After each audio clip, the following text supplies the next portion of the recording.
Hello friends, I am N K Rana. Friends, कुछ students द्वारा ये रिक्वेस्ट की जा रही थी कि किरचॉफ के नियम पर आधारित आंकिक प्रश्नों को कराया जाए।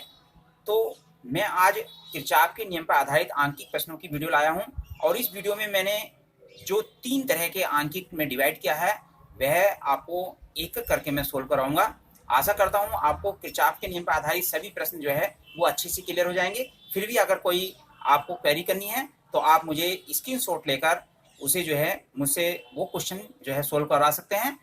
और मैंने पूर्व में ही एक एनसीईआरटी पर आधारित किरचॉफ के नियम के आंकिक की वीडियो बनाई हुई है। आप डिस्कशन बॉक्स में जाकर उसका लिंक देख सकते हैं, आप जाकर उन्हें देख सकते हैं।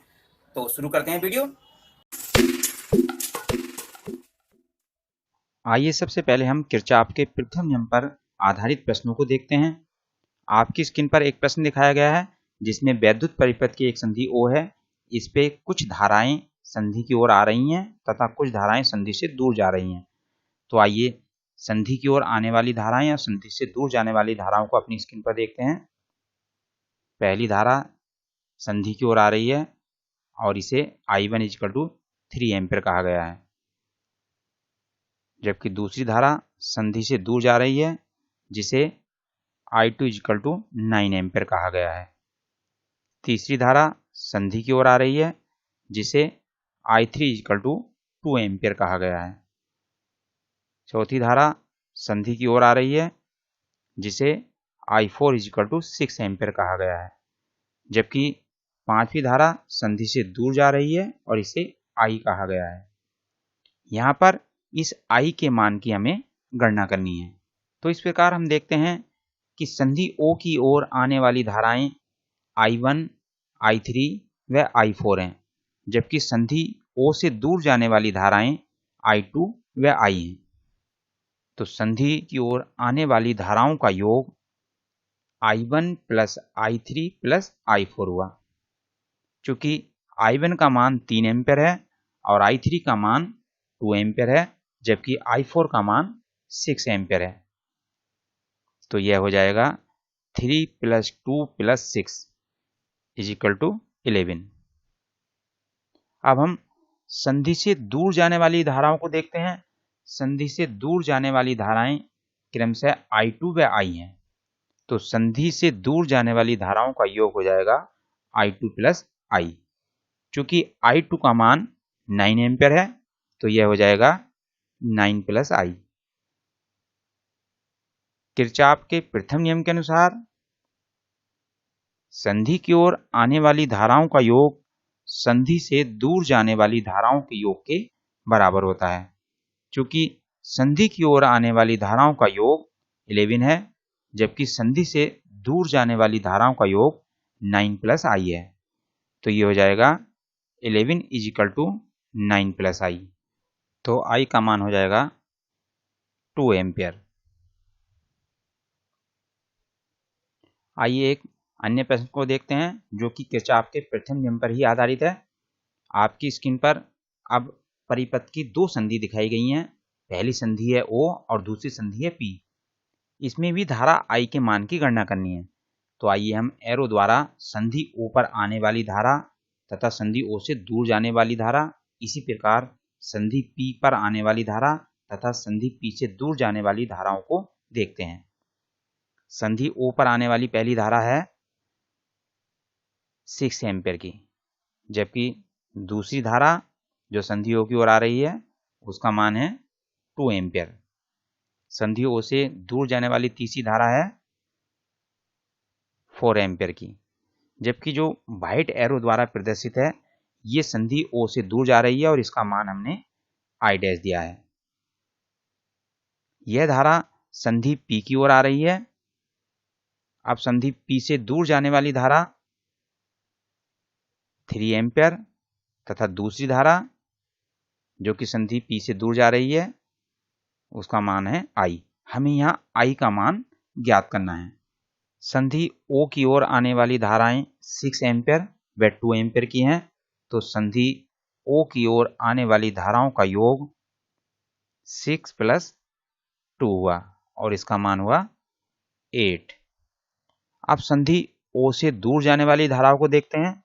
तो संधि O से दूर जाने वाली धारा 4 एम्पीयर वह एक व्हाइट एरो जिसे हमने आई डैश के नाम से दिया है वह प्रदर्शित है। तो इसका मान हुआ 4 प्लस आई डैश। किरचॉफ के प्रथम नियम के अनुसार संधि की ओर आने वाली धाराओं का योग संधि से दूर जाने वाली धाराओं के योग के बराबर होता है। तो यह हुआ 8 is equal to 4 plus I dash, इसलिए आई डैश इजिकल टू हुआ 4 एम्पियर। आइए अब हम संधि P की ओर आने वाली धारा और संधि P से दूर जाने वाली धाराओं को देखते हैं।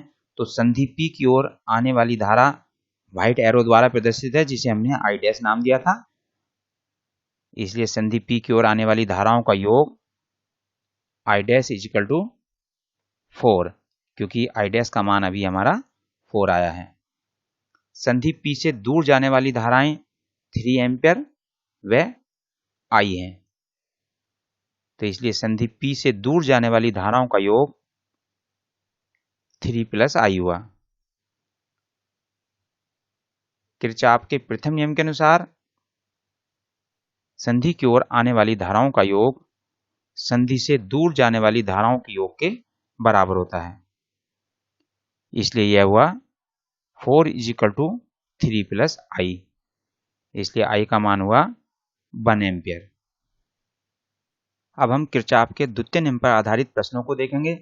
तो आपकी स्क्रीन पर एक वैद्युत परिपथ दिखाया गया है जिसमें 2 सेल जुड़े हैं और 3 प्रतिरोध जुड़े हुए हैं। सेल 3 वोल्ट व 1.5 वोल्ट के हैं। तो आइए देखते हैं कि इनसे धाराएं किस प्रकार बह रही हैं। ये आपकी स्क्रीन पर देख सकते हैं कि 3 वोल्ट से धारा I1 प्रवाहित हो रही है,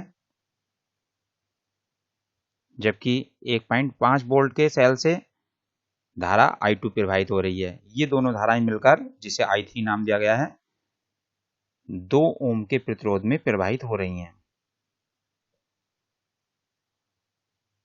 और बाद में चित्र अनुसार धाराओं की दिशाओं द्वारा अपने अपने परिपथ को पूर्ण करती हैं।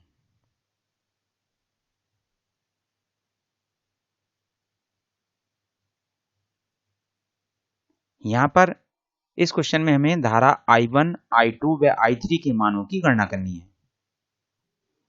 सबसे पहले हम बंद पास A, B, E, F में किरचॉफ के द्वितीय नियम को अप्लाई करते हैं। तो किरचॉफ का द्वितीय नियम है sigma IR is equal to sigma E, यानी कि प्रत्येक बंद पास के विभिन्न खंडों में बहने वाली धारा तथा संगत प्रतिरोधों के गुणनफलों का बीजगणित योग उस पास में कार्य करने वाले समस्त विद्युत वाहक बलों के बीजगणित योग के बराबर होता है। अब ये हमने बंद पास A, B, E, F, A लिया हुआ है। तो यहाँ पर इस AF ब्रांच में जो धारा है वह I1 है और प्रतिरोध है 1 ओम, तथा इस ब्रांच BE में जो धारा है वह है I2 और प्रतिरोध है 1 ओम। तो इस ब्रांच की धारा और प्रतिरोध का गुणनफल और इस ब्रांच की धारा और प्रतिरोध के गुणनफल का बीजगणित योग यह होगा I1 गुणा 1 माइनस I2 गुणा 1 इजिकल टू। यहां पर हम एक बात तो स्पष्ट कर दें कि माइनस चिन्ह इसलिए लिया है क्योंकि ये धारा इधर को आ रही है और जबकि इधर से धारा इधर को जा रही है। चूंकि दोनों धाराओं की दिशा विपरीत है, इसलिए यहां पर चिन्ह माइनस का आया है। अब यहां पर विद्युत वाहक बलों के बीजगणितीय योग को देखेंगे। चूंकि सेल में जो विद्युत वाहक बल की दिशा है वह इस दिशा में और इस सेल में विद्युत वाहक बल की दिशा वह दिशा में है और ये विपरीत है। तो इन दोनों का जो बीजगणितीय योग होगा वह होगा 3 माइनस 1.5, क्योंकि दोनों सेलों के विद्युत वाहक बल की दिशाएं विपरीत है, इसलिए यहां पर साइन माइनस का आया। तो यह समीकरण हो गई I1 माइनस के I2 इजिकल टू 1.5। इसे समीकरण हमने 1 नाम दे दिया। बंद पास BCDEB में किरचॉफ के द्वितीय नियम के अनुसार देखते हैं। इसमें संगत धारा और प्रतिरोध का गुणनफल इस ब्रांच का और इस ब्रांच का संगत धारा और प्रतिरोध के गुणनफल का बीजगणित योग देखते हैं। तो यहाँ पर धारा I2 प्रवाहित हो रही है और यहाँ पर प्रतिरोध है 1 ओम। तो यह हुआ I2 गुणा 1 प्लस I3 गुणा 2, क्योंकि यहाँ पर धारा और प्रतिरोध का गुणनफल हो गया I2 गुणा 1 और इस ब्रांच की जो धारा है वह I3 और प्रतिरोध है 2 ओम, तो हो गया I3 गुणा 2 ओम। चूंकि दोनों की दिशाएं एक ही हैं, ये धारा इधर से आ रही है और ये इसमें प्रवाहित हो रही है, इसलिए इन दोनों की दिशाएं एक ही है, इसलिए यहाँ पर साइन जो है वो प्लस का आया है। इज इक्वल टू विद्युत वाहक बलों के बीजगणित योग के। तो यहाँ पर जो इस बंद पास B C D E B में सेल है वह एक ही लगा हुआ है, वह है 1.5 वोल्ट, तो ये इज इक्वल टू आ गया 1.5 वोल्ट। ये सोल्व करने पर आ जाएगा I2 plus 2I3 is equal to 1.5। इसे समीकरण हम 2 कह देंगे। अब चूंकि I3 जो है वह I1 व I2 का योग है, तो इसलिए हम I3 इज इक्वल टू लिख सकते हैं, I3 इज इक्वल टू हो जाएगा I1 प्लस I2।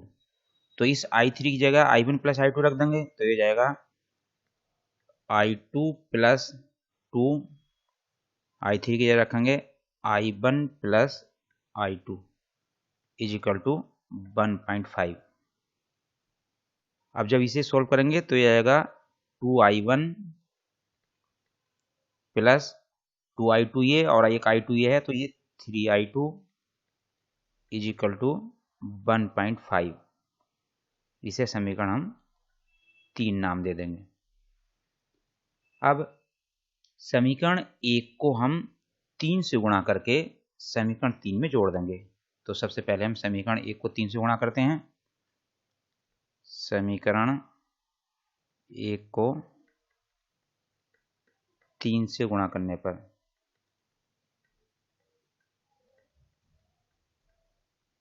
तो जब 3 से गुणा करेंगे आ जाएगा 3I1 माइनस के 3I2 इज इक्वल टू 4.5। इसे हम समीकरण नाम दे देंगे 4। अब समीकरण 3 और समीकरण 4 इन दोनों को हम जोड़ देंगे। जब हम इन दोनों समीकरणों को जोड़ेंगे तो जोड़ने पर ये कट जाएगा, तो ये जाएगा 2I1 ये है, 3I1 ये है, तो ये जाएगा 5I1 इज इक्वल टू 1.5 ये है और 4.5 ये है, तो ये जाएगा 6। इसलिए I1 इज इक्वल टू हो जाएगा 6/5। जब यहाँ 5 से हम इसे डिवाइड करेंगे 6 को, तो ये जाएगा 1.2 एम्पियर।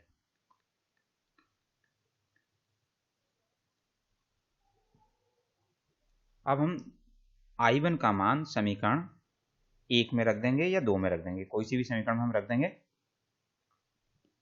तो I1 का मान समीकरण 1 में रखने पर I1 का मान समीकरण 1 में रखने पर, अब समीकरण 1 हमारी ये थी I1 minus I2 is equal to 1.5। तो इसलिए I1 की जगह जब हम 1.2 रखेंगे तो ये हो जाएगा 1.2 minus I2 is equal to 1.5। अब हम I2 को इधर ले जाएंगे प्लस हो जाएगा और 1.5 को इधर लाएंगे तो माइनस हो जाएगा, तो ये हो जाएगा I2 is equal to 1.2 minus 1.5 और ये सोल्व करके आ जाएगा माइनस के 0.3 एम्पियर। ये हमारा I2 का मान आ जाएगा। अब I3 का मान निकालने के लिए हम फिर दोबारा पुनः समीकरण में जाते हैं। यहाँ पर I3 इज इक्वल टू था I1 प्लस I2, ये हो जाएगा I3 is equal to I1 plus I2। अब I1 का मान है 1.2 प्लस I2 का मान है माइनस के 0.3, तो ये हो जाएगा 1.2 माइनस के 0.3। अब 1.2 में से 0.3 घटाएंगे तो आ जाएगा 0.9 एम्पियर।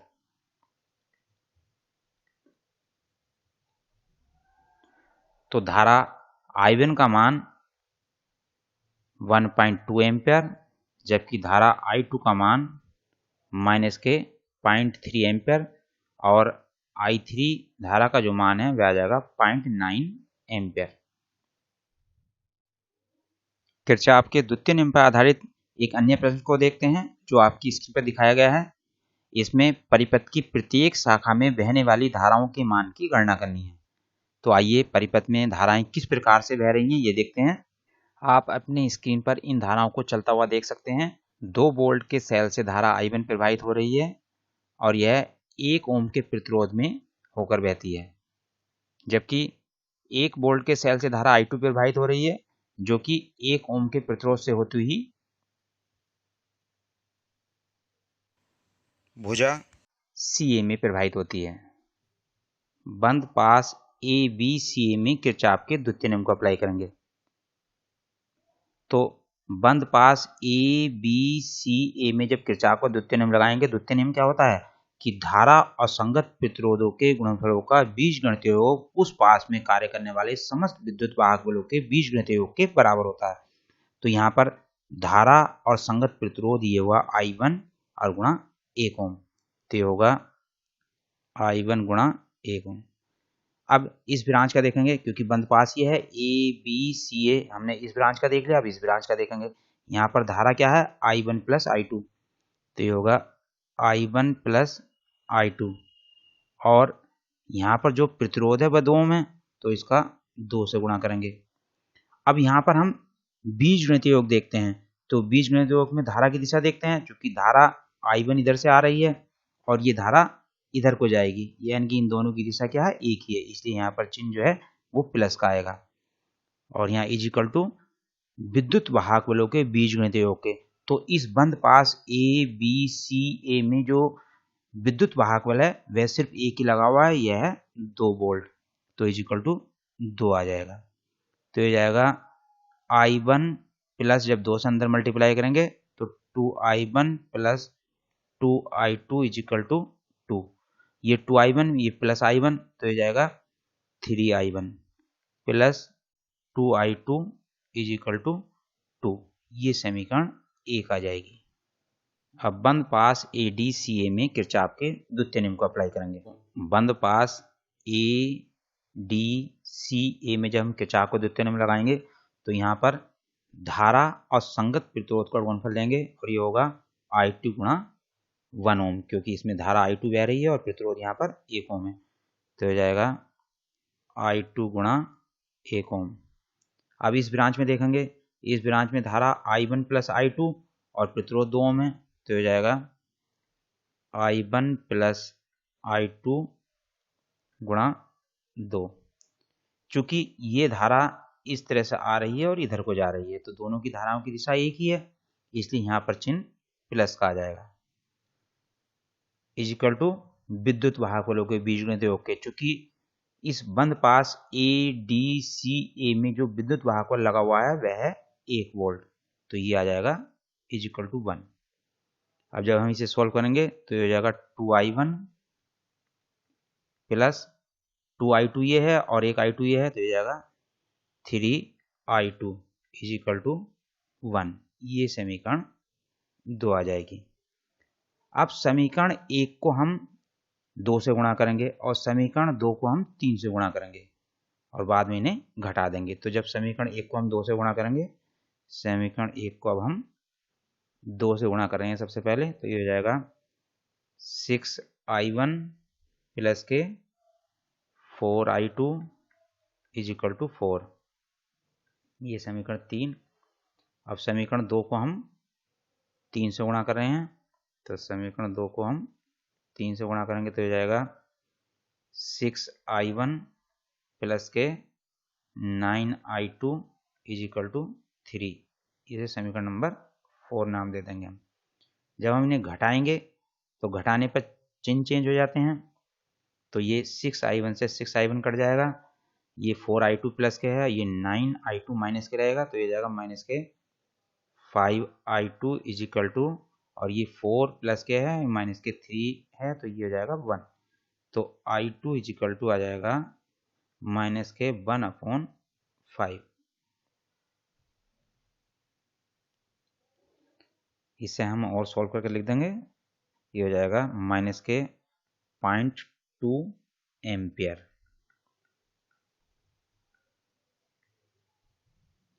अब धारा I2 का मान जो है ये हम समीकरण 1 में रख दें चाहे समीकरण 2 में रख दें, तो ये I1 का मान आ जाएगा। तो I2 का मान समीकरण 1 में हम रख देते हैं। तो जब हम धारा I2 का मान समीकरण 1 में रखेंगे तो हो जाएगा 3I1 प्लस के 2 इंटू माइनस के 0.2 इज इक्वल टू 2। ये हो जाएगा 3I1 माइनस के 0.4 इज इक्वल टू 2। ये हो जाएगा 3I1 माइनस के 0.4 को हम इधर ले जाएंगे, ये हो जाएगा 2 प्लस 0.4, या 3I1 इज इक्वल टू आ जाएगा 2.4, या I1 इज इक्वल टू आ जाएगा 2.4/3। जब हम 3 से इसे डिवाइड करेंगे तो हो जाएगा 0.8 एम्पियर। अब चूंकि I1 और I2 धारा दोनों इस ब्रांच में मिलकर बह रही हैं, तो इस ब्रांच की जो धारा होगी वह होगी I1 प्लस I2। तो I1 प्लस I2 का जो मान आएगा, I1 का मान है 0.8 और I2 का मान है माइनस के 0.2, तो ये जाएगा 0.8 माइनस के 0.2, यानी कि आ जाएगा 0.6 एम्पियर। तो प्रत्येक ब्रांच की धाराओं के मान यहाँ पर ज्ञात हो गए। अब एक अन्य प्रकार के प्रश्न को देखते हैं जो व्हीटस्टोन सेतु पर आधारित होता है। आपकी स्क्रीन पर वह प्रश्न दिखाया जा रहा है।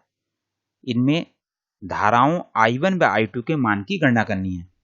तो आइए देखते हैं ये धाराएं परिपथ में किस प्रकार बह रही हैं। आप इन्हें अपनी स्क्रीन पर चलता हुआ देख सकते हैं। 6 वोल्ट के सेल से धारा प्रवाहित हो रही है और यह बिंदु A पर 2 भागों में बढ़ जाती है। पहला भाग I1 जिसे कहा गया है भुजा AB में बहती है और यह भुजा BC में प्रवाहित होती है, जबकि दूसरा भाग जिसे धारा I2 कहा गया है भुजा AD में प्रवाहित होती है और DC में प्रवाहित होती है, जैसे कि आप अपनी स्क्रीन पर देख रहे हैं। और पुनः ये दोनों धाराएं मिलकर परिपथ को पूर्ण कर देती हैं।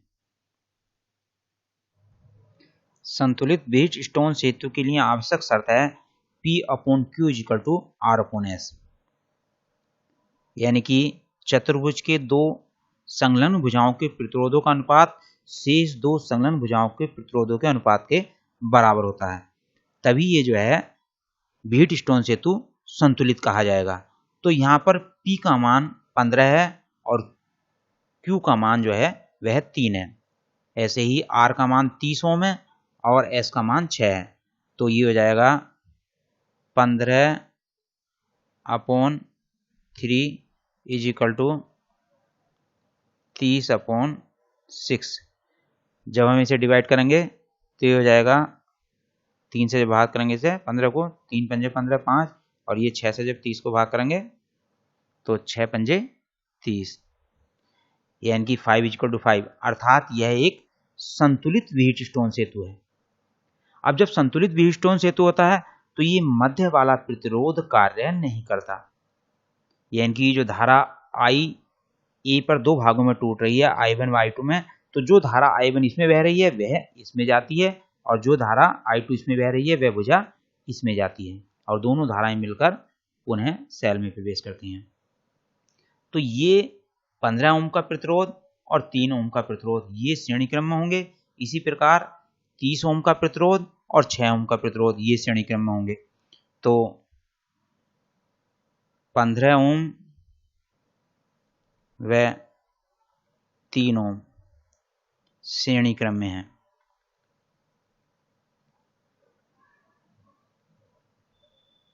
अतः इनका तुल्य प्रतिरोध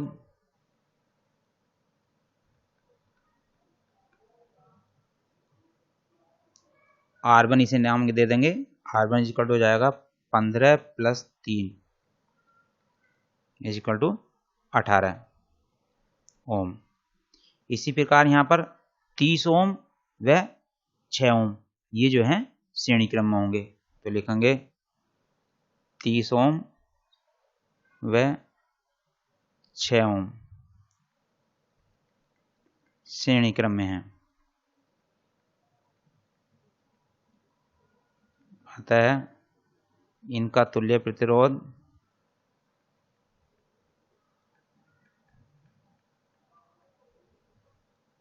इसे नाम R2 दे देंगे। R2 इक्वल टू हो जाएगा 30 + 6 इक्वल टू 36 ओम। अब ये जिन्हें R1 नाम दिया है और ये दोनों को जोड़ा है ये R2 नाम दिया है, ये समांतर क्रम में है। तो हम लिखेंगे R1 व R2 समांतर क्रम में है।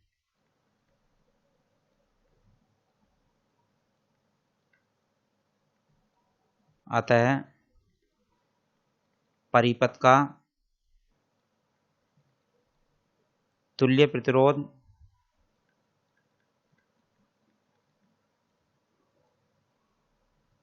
चूंकि समांतर क्रम में 1/R equal to 1/R1 + 1/R2 होता है, तो ये जाएगा 1/R equal to 1/R1 + 1/R2। अब R1 का मान यहाँ पर हमारा 18 ओम आया, तो इसकी जगह 18 रखेंगे और R2 का मान है 36, तो ये जाएगा 1/36। अब यहाँ पर हम 36 एलसीएम ले लेंगे, तो 18 दूनी 36 और 36 एकम 36 ही आ जाएगा 3/36। इसे जब हम काटेंगे इसे 3 एकम 3 3 दूनी 6, तो हो जाएगा 1/12। तो ये 1/R का मान आएगा, इसलिए R इक्वल टू यहाँ पर आ जाएगा 12 ओम। तो परिपथ का कुल प्रतिरोध 12 ओम हो जाएगा। अब यहाँ पर हम धारा I1 व I2 के मान को निकालेंगे। सबसे पहले यहाँ पर हम धारा I1 व I2 के मान सिंपल तरीके से निकालेंगे। यहाँ धारा I1 का मान होगा B/R1 व धारा I2 का मान होगा B/R2। यहाँ B जो है वह दोनों प्रतिरोधों यानी कि R1 व R2 के सिरों के बीच विभवांतर है। चूंकि R1 15 ओम व 3 ओम का श्रेणी क्रम का योग है और यहाँ R2 जो है 30 ओम व 6 ओम के श्रेणी क्रम का योग है, और ये R1 व R2 दोनों ही समांतर क्रम में जुड़े हैं और समांतर क्रम में विभवांतर सेम होता है, इसलिए दोनों ही जगह B का प्रयोग किया गया है।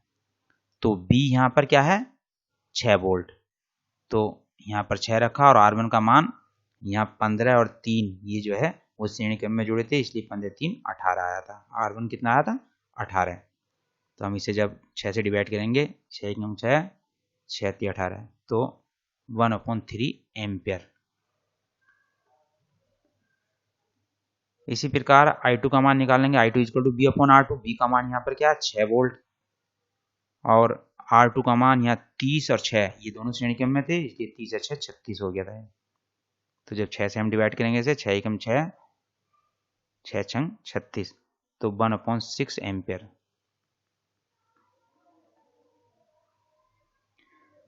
अब हम किरचॉफ के द्वितीय नियम का प्रयोग करके धारा के मान को निकालेंगे। तो सबसे पहले हमें यहाँ तुल्य धारा की जरूरत पड़ेगी। तो यहाँ पर जो तुल्य परिपथ की धारा है उसे हम अगर I कह दें तो I इक्वल टू यहाँ लिखेंगे हम परिपथ की धारा I is equal to B upon are.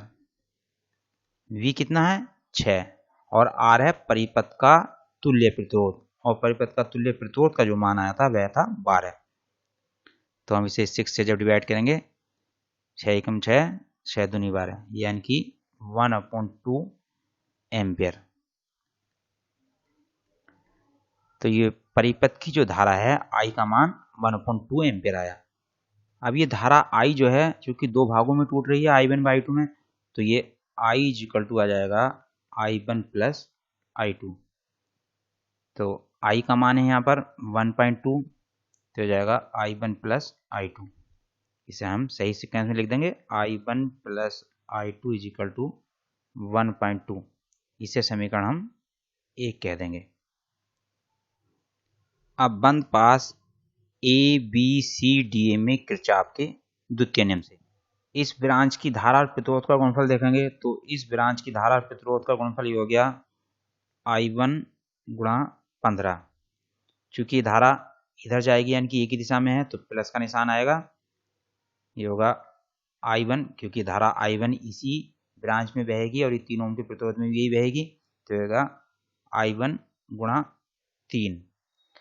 अब ये I1 की दिशा ये है और I2 की दिशा ये है, तो I1 की दिशा ऐसे है और I2 की दिशा इस तरह से है, तो ये दोनों विपरीत हैं।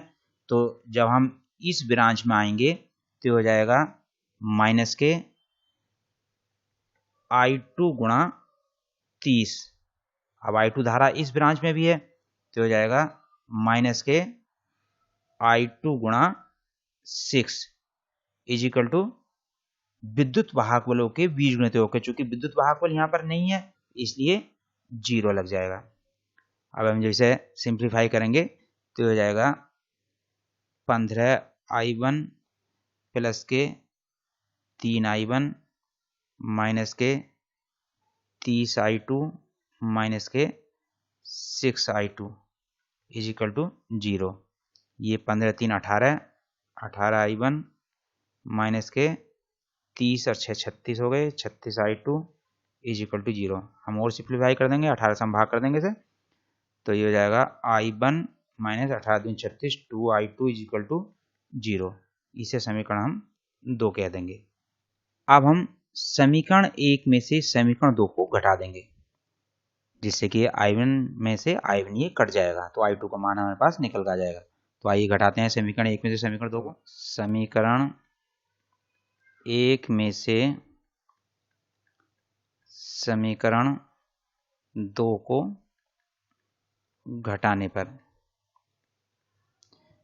समीकरण 1 है I1 plus I2 is equal to 1.2 और समीकरण 2 है I1 माइनस के 2I2 इज इक्वल टू 0।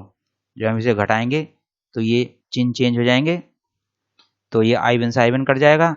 अब ये I2 है और ये प्लस के 2I2 है, ये हो जाएगा 3I2 is equal to 1/2।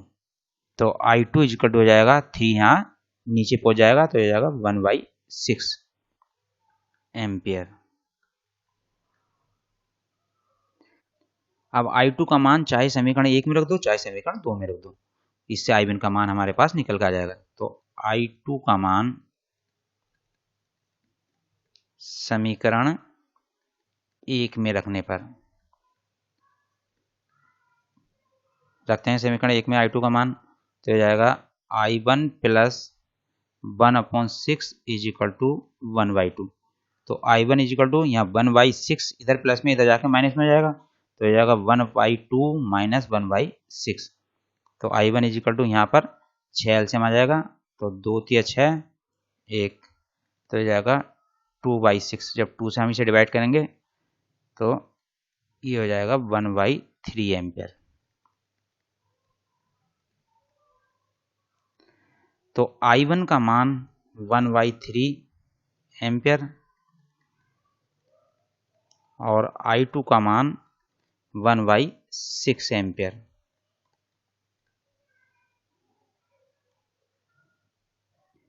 Friends, मैंने एनसीईआरटी के कुछ क्वेश्चनों की वीडियो जो है वो पूर्व में बना चुका हूँ, तो आप जो है उस वीडियो को जाकर देख सकते हैं। मैं डिस्क्रिप्शन बॉक्स में उसका लिंक दे दूंगा, आप चाहें तो उस वीडियो को जाकर वहां से देख सकते हैं। आशा करता हूँ फ्रेंड्स आपको ये वीडियो पसंद आई होगी। अगर मेरी वीडियो आपको पसंद आई है तो मेरे चैनल को सब्सक्राइब करें तथा लाइक शेयर करना बिल्कुल ना भूलें। मिलते हैं ऐसी ही नेक्स्ट वीडियो के साथ नई वीडियो में, तब तक के लिए धन्यवाद।